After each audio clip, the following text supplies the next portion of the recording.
Our goal was to revamp what AC is, to modernize it. And we did that looking at every single core element of the game: fight, stealth, AI, and also navigation. A lot of it is actually more on the world design side. How do we create flow in the environment? The biggest impact on traversal and navigation, it's really actually the wilderness, how big it is, and the vehicles, the mounts, and all the different things you can do with them and all the ways they can interact with one another. This is where we put a lot of effort because the world is really huge and we needed to make sure that traveling through this world was exciting and fun and felt fresh.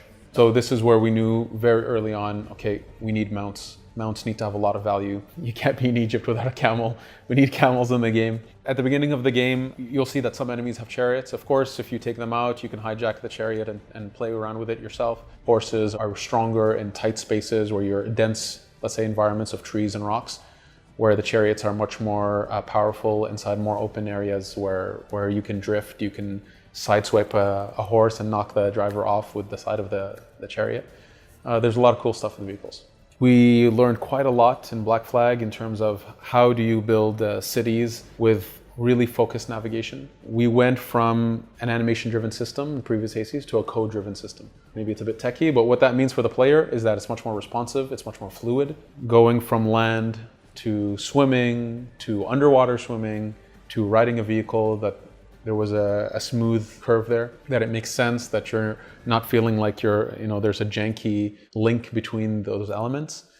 We really looked at everything in this game to say, how do we revamp the gameplay of this series? How do we bring something fresh and modern? But there are elements that we've kept, out of love. So for example, being on a giant tower and being able to dive down, having a leap of faith.